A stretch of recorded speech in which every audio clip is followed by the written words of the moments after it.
Welcome back to True Crime Documentary, where we dive deep into the most chilling and complex cases. Today, we explore a murder that unfolded on a whirlwind wedding day, which took a shocking turn when the groom exposed his bride's true identity in front of all their guests. What followed was a deadly confrontation and the truth unraveling in the most unexpected ways. Brandon Whitmore was 32 years old, a rising assistant professor of political science at Ohio State University. He was known for his confidence and charisma both in the classroom and at social gatherings. But while his professional life was thriving, his personal life had always been more complicated. Brandon was impulsive, prone to temper flare-ups, and sometimes overlooked the warning signs in relationships. In early 2015, Brandon met Melissa Stannis. She was a 28-year-old girls basketball coach at a high school in Columbus, Ohio. Their meeting seemed like fate, a chance encounter at a local charity event where Melissa had been coaching a team of young girls from underprivileged neighborhoods. Brandon was immediately drawn to her elegance and poise, and they struck up a conversation. From there, a whirlwind romance took off. They quickly bonded over their shared passion for sports, fitness, and education, and their courtship moved at lightning speed. Within a few months, they were planning a wedding. Their romance, though chaste and built on emotional connection, was... The relationship was not without its red flags. Melissa kept certain aspects of her life private, particularly her past. Brandon's friends noticed how secretive Melissa could be, especially when it came to her personal history. For example, she outright refused to let Brandon see any of her childhood photos. But Brandon brushed off these concerns. He was swept up in the idea of marriage and building a future. Dismissing these concerns, convinced that love would overcome any obstacles, the couple began planning a grand wedding for late June 2015 to be held at a historic church in downtown Columbus. Guests from across Ohio, including Brandon's colleagues from Ohio State, were invited. The wedding seemed to be on track to be a beautiful, traditional affair until the secrets that had been kept hidden beneath the surface began to unravel in the most public and tragic way possible. What should have been the happiest day of their lives would soon end in death. On the afternoon of June 27, 2015, at approximately 3:30 p.m., Brandon Whitmore's body was found in the men's restroom of the Trinity Episcopal Church in downtown Columbus, Ohio. The church had just hosted Brandon and Melissa's wedding ceremony only a few hours earlier. It was a small, intimate gathering, and guests were still milling about the reception hall. Brandon Whitmore's body was found in the men's restroom of the Trinity Episcopal Church in downtown Columbus, Ohio. The church had just hosted Brandon and Melissa's wedding ceremony only a few hours earlier. It was a small, intimate gathering, and guests were still milling about the reception hall. When a groomsman, Greg Langston, noticed that Brandon had been missing for an unusually long time, over 3 hours, he became concerned. Greg went looking for him and discovered the locked bathroom door. After repeatedly knocking and calling out to Brandon with no response, Greg, growing anxious, forced the door open. Inside, he found a gruesome scene. Brandon's lifeless body slumped against the toilet stall, his pants pulled down, and multiple gunshot wounds visible on his torso and crotch area. Blood had splattered across the bathroom floor and walls. Greg, in shock, stumbled back and shouted for help. Panic erupted as wedding guests rushed to the scene. Greg immediately called 911, his voice trembling as he described the horrific discovery. The paramedics arrived within minutes, but it was already too late. Brandon was pronounced dead at the scene. According to reports, Greg was visibly shaken but remained composed as he explained the situation to the first responders. The bathroom, now a crime scene, was cordoned off, and wedding guests, still dressed in their formal attire, were left stunned in disbelief as the joyful celebration turned into a tragedy. Columbus police officers arrived soon after. The initial reaction of those on the scene ranged from shock to confusion. Melissa, who had been missing for some time, became the immediate focus of attention. As investigators worked to unravel the chaotic and violent events that had just unfolded, Columbus police arrived quickly at Trinity Episcopal Church after receiving The 911 call brought Detective Ray Mathis, a veteran of the force known for his meticulous approach. He led the investigation with precision. Mathis and his team secured the crime scene, carefully examining the bathroom where Brandon Whitmore was found. Blood spattered the walls and floor, and the position of Brandon's body with his pants down revealed multiple gunshot wounds on his chest and crotch, indicating a violent struggle had taken place. Brandon had also sustained defensive wounds on his arms, suggesting he had tried to fight off his attacker. The murder weapon, a small handgun, was later discovered in a trash can just outside the church. It had been hastily discarded and wiped clean of fingerprints. Detectives immediately began interviewing the guests, trying to piece together the events leading up to the murder. What they learned shocked everyone. Witnesses described a chaotic scene during the wedding reception, which had taken place shortly before Brandon's death. According to multiple accounts, Brandon had made a sudden and shocking outburst in front of the wedding guests just after the ceremony. During the reception toast, he had stood up and began screaming, "My bride's a guy!" over and over again, pointing at Melissa. He went on to reveal that Melissa was a man and still had male genitalia, stunning the entire room. The guests were horrified as Brandon continued his public tirade, angrily denouncing Melissa for keeping her trans identity hidden from him. Witnesses described how Melissa had run out of the reception hall in tears, humiliated and devastated by Brandon's cruel revelation. The wedding party had been thrown into chaos, with guests unsure how to respond to the shocking information. Some had tried to console Brandon, while others rushed after Melissa. The outburst provided a clear motive: humiliation, betrayal, and anger. The police immediately shifted their focus to Melissa, who had disappeared from the church. After the incident, Detective Mathis and his team began searching for Melissa. That she was the last person seen with Brandon before his death as the investigation continued. The police focused on gathering more information about the couple's relationship, the wedding itself, and the explosive confrontation that had led to such a deadly conclusion. Melissa Whitmore. Stanislav, 28, became the prime suspect almost immediately after Brandon's death.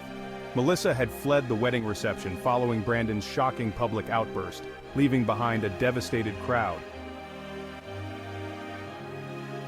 Friends and family described Melissa as usually poised and elegant, but in recent months she had become increasingly stressed, trying to keep a major part of her identity hidden from Brandon: the fact that she was transgender. Born Nell Stanis, Melissa had known she was trans since her teenage years, but she never told Brandon.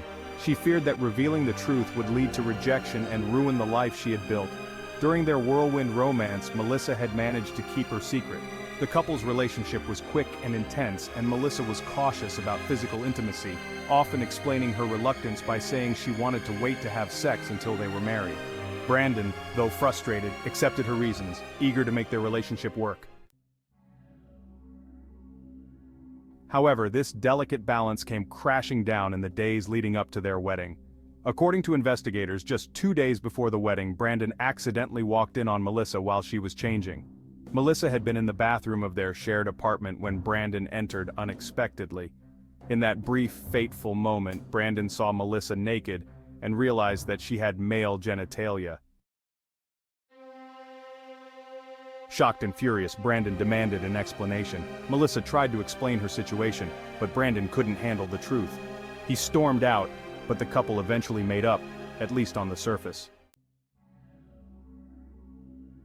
The surface just in time for the wedding, however. Brandon's anger festered beneath the surface. Melissa had long dreamed of undergoing gender reassignment surgery, but simply couldn't afford the procedure on her salary as a high school girls' basketball coach. The cost, combined with her fear of losing her job if her trans identity was discovered, weighed heavily on her. She worried that if the school found out, she'd be fired, and all her dreams would be crushed. Her fears were not unfounded. 2015 was a time of growing awareness for trans rights, but discrimination was still widespread, particularly in conservative communities like the one in which Melissa lived and worked. Brandon's accidental discovery put Melissa in an impossible situation, one that tragically spiraled out of control. When questioned by police, Melissa Whitmore Stanislaw remained calm but was visibly shaken. Her eyes darted nervously as she sat across from the investigators, but she kept her composure, maintaining a soft-spoken, polite demeanor. Melissa firmly denied killing her husband Brandon but admitted that she had been terrified of what he might do after his shocking outburst. At the reception during her interview, Melissa admitted to police that she feared what Brandon might do after the wedding. "He wasn't the type to just let things go," she said. "I was scared. He ruined my life. I could lose my job, everything I worked for as a girls' basketball coach at a local high school." Melissa knew that if her trans identity became public, she could be fired. The financial and emotional toll would be devastating, especially since she couldn't afford the gender reassignment surgery to fully align her body with her identity. Despite her fears, Melissa denied any involvement in Brand's murder. "I didn't kill him. I would never do that," she said, though her voice wavered slightly as the weight of the situation settled in. Police took note of her shaken state but remained skeptical. As the investigation continued, Gina Stanislaw, 54, Melissa's mother, was the second person the police turned to in their investigation, a sharp-tongued woman originally from San Francisco. Gina was known for her unconventional lifestyle and strong opinions. A tenured professor of Tibetan Buddhism at Ohio State University, she was no stranger to pushing societal boundaries. As detectives interviewed her, they quickly realized that Gina, much like her daughter, had her own complicated relationship with identity and gender norms. Gina openly admitted to investigators quite candidly that she enjoyed dressing up as a man and visiting gay bars, where she would engage in sexual encounters with gay men, despite being married at the time. She saw it as a form of expression, telling the police, "I like to break gender binaries. It's freeing." Gina's frankness took the investigators by surprise. Despite her open attitude about gender and sexuality, she was fiercely protective of her daughter Melissa. She had been complicit in helping Melissa keep her trans identity a secret from Brandon, believing that telling him would destroy her daughter's future. Sheena admitted that she had urged Melissa not to disclose her gender identity, warning her about the potential fallout not only with Brandon, but also with her job as a girls' basketball coach. "The world isn't kind to people like Melissa," Gina told investigators, "and I didn't want to see her lose everything." During her interrogation, Gina was defiant, angrily dismissing any suggestion that she had played a role in Brandon's murder. "I would never hurt anyone," she asserted, her voice rising.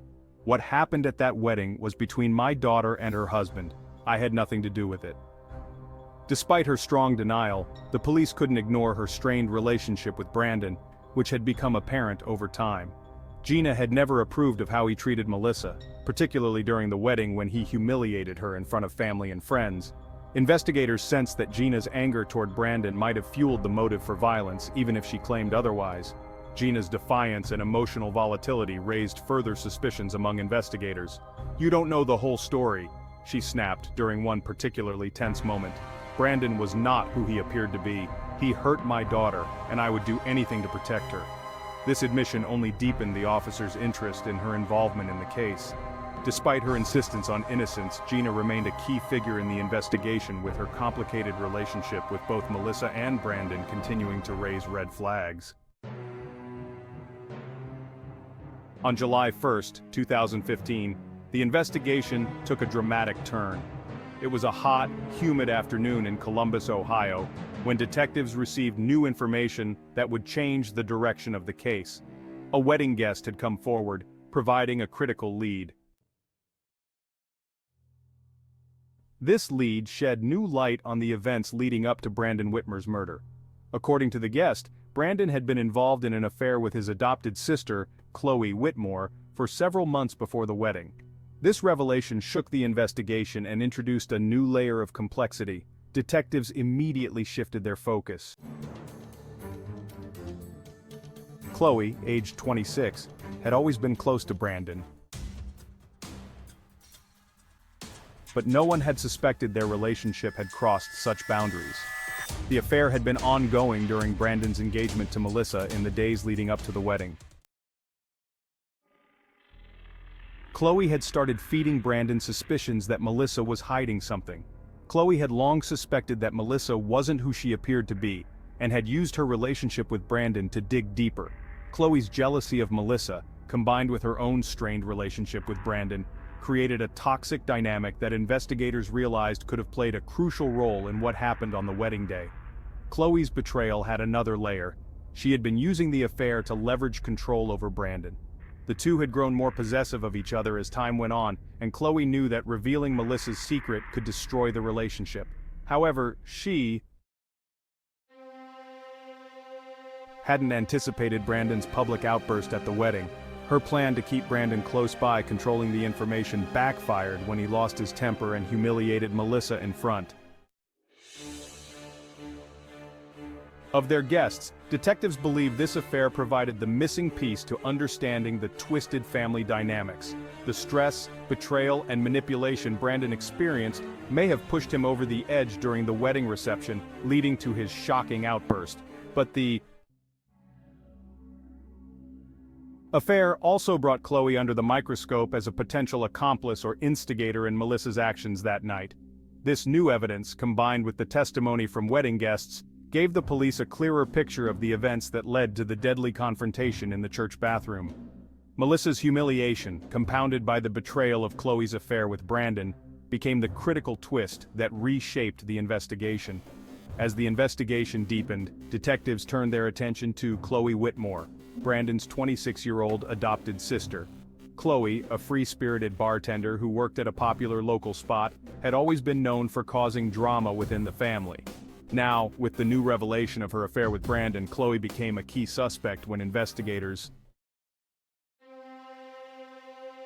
brought Chloe in for questioning on July 2, 2015. She made a surprising confession. She had also had a brief affair with Melissa months before, the way Chloe originally adopted from China. Chloe had always felt somewhat disconnected from the rest of the Whitmore family, who were white. This feeling of being an outsider, combined with her freewheeling lifestyle, had led Chloe down a path of self-destructive behavior. During her interview with the police, Chloe admitted that she had struggled with alcoholism for years, a fact she had hidden from most of her family. She revealed that her drinking had fueled some of her worst decisions, including her entanglements with both Brandon and Melissa. According to Chloe, her affair with Melissa had started on a drunken night not long after Brandon and Melissa began dating. She described the relationship as brief but intense. It was during this affair that Chloe discovered Melissa's trans identity. Melissa, still pre-op and unable to afford gender reassignment surgery, had confided in Chloe about her struggles. Chloe claimed that while she had no issue with Melissa being trans, she realized how dangerous it would be if Brandon ever found out. Chloe's discovery of Melissa's secret became a point of tension, as she wrestled with whether to tell Brandon or keep quiet. As the police pressed Chloe for more details, she maintained that she had not been involved in the murder. She insisted that while she had fed Brandon information out of jealousy, she never intended for the situation to escalate into violence. Chloe expressed regret over her actions, but appeared more concerned about the consequences of her own mistakes than about the murder itself. Investigators were struck by Chloe's nonchalant attitude during the interrogation. She seemed more interested in clearing her name than mourning the death of her brother. Still, her confession about the affair with Melissa gave police critical insight into the tangled relationships that may have contributed to the Chloe's involvement, though indirect, made it clear that the dynamics within the Whitmore family were more complicated than they had initially seemed on the morning of July 1st. In 2015, the police finally pieced together the puzzle that pointed to the true murderer, Melissa Whitmore. After days of investigating the tumultuous events surrounding the wedding, detectives determined that Melissa, in a fit of rage and humiliation, had killed her husband, Brandon Whitmore. The evidence had slowly stacked up, but it was Melissa's emotional state after Brandon's cruel outburst that finally led them to their conclusion. Brandon's public humiliation of Melissa, where he shouted, "My bride's a guy," repeatedly during the wedding reception had been the final straw. Witnesses described how Melissa had fled the scene in tears after Brandon exposed her trans identity in front of their friends and family. What became clear to investigators was that Melissa, already overwhelmed with fear about losing her job as a high school basketball coach if her identity was revealed, snapped under the pressure of Brandon's betrayal. Brandon had retreated to the bathroom after his shocking outburst, and it was there in the church that Melissa followed him. What happened next was a chaotic and emotional confrontation. Investigators believe that Brandon, still furious and likely intoxicated, threatened to further ruin Melissa's life, sparking a heated argument. In a desperate moment, Melissa grabbed a small handgun she had concealed in her belongings. The confrontation escalated, and Melissa shot Brandon multiple times, leaving him to die in the bathroom. Defensive wounds on Brandon's body suggested that he had fought back, but the locked bathroom door indicated that Melissa had locked herself inside with him during the struggle. The murder weapon, hastily discarded in a nearby trash can, had no clear fingerprints, but it was Melissa's. Erratic behavior in the days following the murder that led investigators to focus on her. Friends described her as withdrawn, emotionally shattered, and on the verge of a breakdown. While Melissa had initially tried to distance herself from the crime, police finally confronted her with the evidence on July 1st.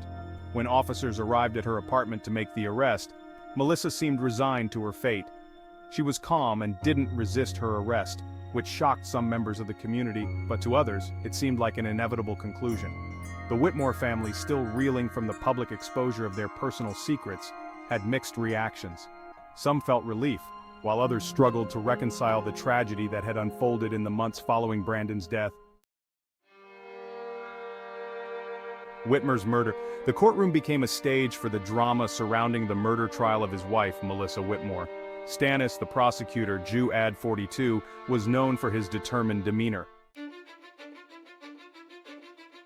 And, with a strong courtroom presence, he painted a vivid picture for the jury, arguing that Melissa acted out of rage and humiliation after Brandon publicly exposed her trans identity on their wedding day. Melissa had motive, Adams stated during the trial. She was humiliated in front of friends and family. In that moment, she saw her life unraveling before her eyes. He presented evidence from the crime scene, including the gun that was found in a nearby trash can and Brandon's defensive wounds, indicating a struggle. The prosecution aimed to convince the jury that Melissa's emotional state was a key factor in Brandon's death, arguing that it was a crime of passion. On the defense side was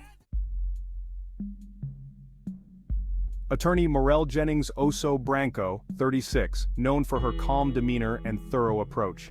Jennings Oso Branco argued that Melissa was not a murderer but a victim of circumstances beyond her control. This was a tragic event fueled by deep emotional pain, Jennings Oso Branco claimed. She highlighted that Melissa fled the reception after Brandon's outburst, demonstrating her emotional distress. Jennings Oso Branco painted a picture of a woman who was terrified for her future and who had not planned to kill her husband. Throughout the trial, Brandon's family sat in the front row, their emotions visible. His mother, Linda Whitmore, was often seen dabbing her eyes with tissues, while his sister, Chloe, appeared distant and somber. The emotional weight of the trial was palpable as they struggled to come to terms with the loss of their beloved Brandon and the circumstances surrounding his death.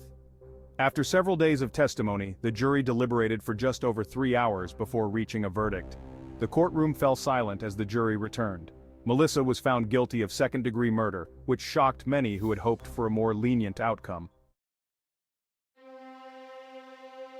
Given the emotional turmoil surrounding the case as the judge announced the sentence of 15 years to life in prison, Melissa's reaction was one of disbelief. She sat still, tears streaming down her face while her family watched in despair. Brandon's family felt a mix of relief and sorrow, believing justice had been served but mourning the loss of Brandon and the family they once had. After the trial, the lives of Melissa, Gina, and Chloe were forever altered. Melissa Whitmore Stannis, now a convicted murderer, began her sentence of 15 years to life at the Ohio Reformatory for Women. The media continued to cover her case in the months following her conviction, with some outlets, such as the Columbus Dispatch, highlighting her struggle as a transgender woman in the prison system.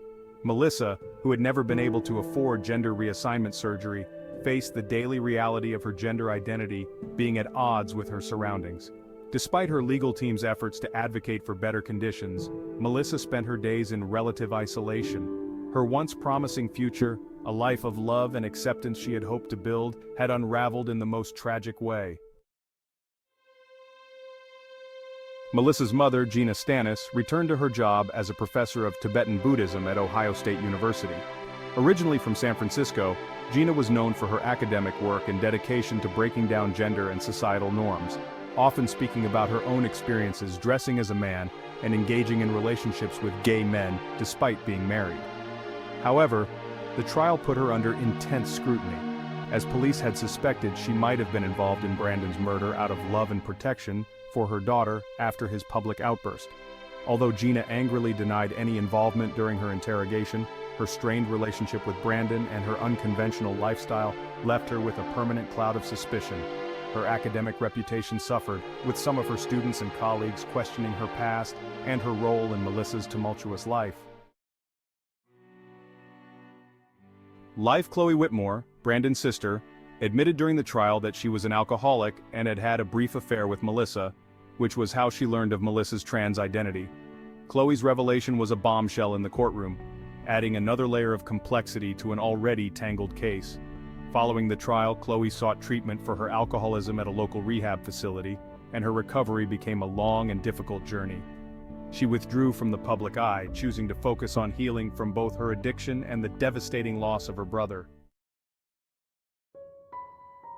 As the dust settled, the tragic events of June 2015 continued to haunt all three women, their lives forever changed by a moment of explosive violence and the secrets that had been exposed.